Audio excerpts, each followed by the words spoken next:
بسم اللہ الرحمن الرحیم۔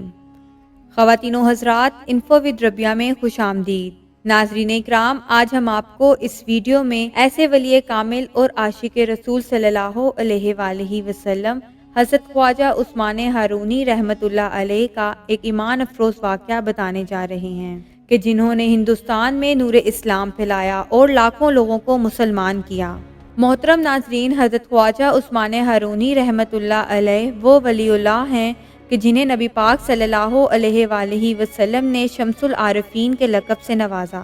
ایک مرتبہ جب حضرت خواجہ عثمان ہارونی رحمۃ اللہ علیہ بارگاہ رسالت میں سلام پیش کرنے کے لیے حاضر ہوئے اور اپنا سلام عرض کیا تو بارگاہ رسالت سے جواب ملا، وعلیکم السلام یا شمس العارفین۔ اس کے بعد آپ رحمۃ اللہ علیہ جب روضہ مبارک سے باہر آئے تو جو شخص بھی آپ رحمۃ اللہ علیہ سے ملتا تو کہتا السلام علیکم یا شمس العارفین، کیونکہ یہی شان ہوتی ہے اولیاء اللہ کی۔ ناظرین اکرام، حضرت خواجہ عثمان ہارونی رحمۃ اللہ علیہ حضرت سیدنا خواجہ معین الدین چشتی رحمۃ اللہ علیہ کے مرشد پاک ہیں۔ اپنے پیر و مرشد کا یہ واقعہ حضرت سیدنا خواجہ معین الدین چشتی رحمۃ اللہ علیہ اپنی کتاب انیس الارواح میں لکھتے ہیں کہ ایک مرتبہ حضرت سیدنا عثمان ہارونی رحمۃ اللہ علیہ ہارون آباد سے بغداد کی طرف تشریف لے جا رہے تھے۔ آپ رحمۃ اللہ علیہ کے ساتھ آپ کے مرید خاص حضرت شیخ فخر الدین رحمۃ اللہ علیہ بھی تھے۔ سفر طے کرتے کرتے آپ ایک مقام پر پہنچے جو کہ مجوسیوں کا علاقہ تھا۔ وہاں کے لوگ آتش پرست یعنی آگ کے پجاری تھے اور اس علاقے میں ایک بہت بڑا آتش کدہ تھا۔ اس آتش کدے میں ہر روز منوں کے لحاظ سے لکڑیاں جلائی جاتی تھیں اور آگ ہمیشہ روشن رہتی تھی۔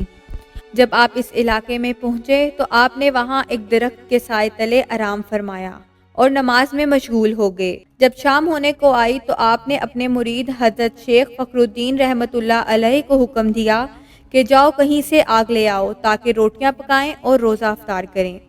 حضرت شیخ فخر الدین رحمۃ اللہ علیہ اپنے پیر کے حکم کے مطابق اسی مجوسیوں کے آتش کدے پر تشریف لے گئے اور جا کر ان سے آگ مانگی، لیکن مجوسیوں نے آگ دینے سے انکار کر دیا اور کہنے لگے یہ ہمارا معبود ہے، ہمارا خدا ہے، ہم اس سے آگ نہیں دے سکتے۔ حضرت فخر الدین رحمۃ اللہ علیہ نے حضرت عثمان ہارونی رحمۃ اللہ علیہ کو واپس آ کر تمام قصہ بتایا۔ آپ نے جب یہ سنا تو آپ نے دوبارہ وضو فرمایا اور خود مجوسیوں کے پاس تشریف لے گئے۔ جب آپ ان کے آتش کدے میں پہنچے تو آپ نے دیکھا کہ ایک بہت بڑا تخت بچھا ہوا ہے، اس پر مجوسیوں کے بہت بڑے بزرگ بیٹھے ہوئے ہیں اور ایک لڑکا جس کی عمر 7 سال ہے اس کی گود میں بیٹھا ہوا ہے اور اس بزرگ کا نام مکشیہ تھا اور بہت سے آتش پرست اس کے پاس بیٹھے آگ کی پوجا کر رہے تھے۔ حضرت خواجہ عثمان ہارونی رحمۃ اللہ علیہ نے مجوسیوں کے پیشوا کو مخاطب کر کے فرمایا، اے مکشیہ، اس آگ کو پوجنے کا کیا فائدہ؟ یہ آگ اللہ تعالیٰ وحدہ لا شریک کی ایک ادنا سی مخلوق ہے جو تھوڑے سے پانی سے ختم اور نیست و نابود ہو سکتی ہے۔ اس وحدہ لا شریک خدائے برتر کی کیوں عبادت نہیں کرتے جس کی یہ مخلوق ہے تاکہ تمہیں تمہاری عبادت فائدہ بھی پہنچا سکے؟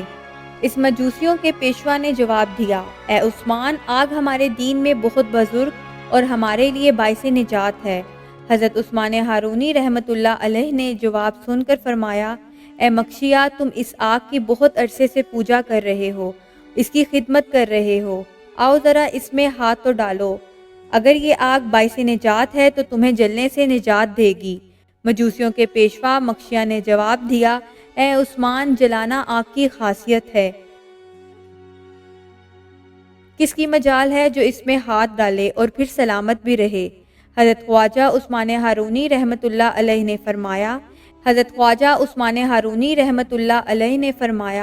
اے مکشیہ، یہ آگ اللہ پاک کے حکم کی تابع ہے، اس کی کیا مجال جو اللہ کے حکم کے بغیر کسی کا ایک بال بھی جلائے۔ یہ فرما کر حضرت خواجہ عثمان ہارونی رحمۃ اللہ علیہ نے مکشیہ کی گود سے اس 7 سالہ بچے کو اپنی گود میں لیا اور پھر قرآن پاک کی یہ آیت پڑھی جس کا ترجمہ یہ ہے، شروع اللہ کے نام سے جو نہایت مہربان اور رحم کرنے والا ہے۔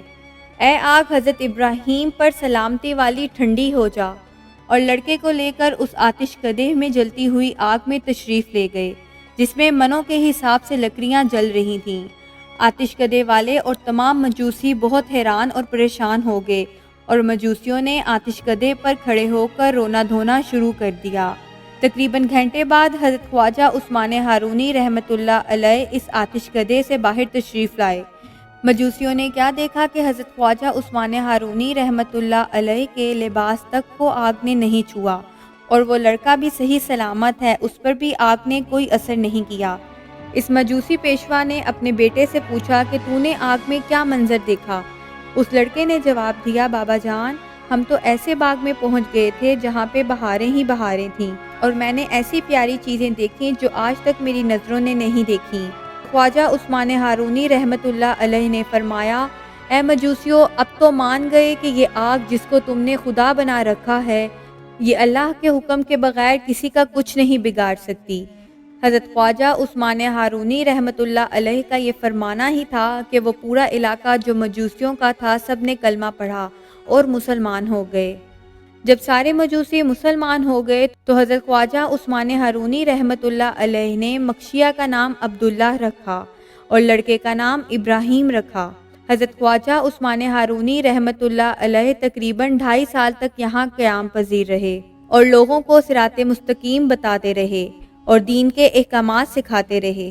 عبداللہ کو حضرت خواجہ عثمان ہارونی رحمۃ اللہ علیہ نے اپنا خاص خلیفہ بنایا اور ان کو اپنا خرقہ خلافت بھی عطا کیا اور ان کو اسی بستی کا سردار مقرر کر دیا، اور آتش کدے کے بجائے وہاں ایک بہت عالی شان مسجد تعمیر کروائی، اور شیخ عبداللہ اور ان کے بیٹے ابراہیم اسی مسجد کے پہلو میں دفن ہوئے ہیں۔ یہی شان ہوتی ہے اولیاء اللہ کی۔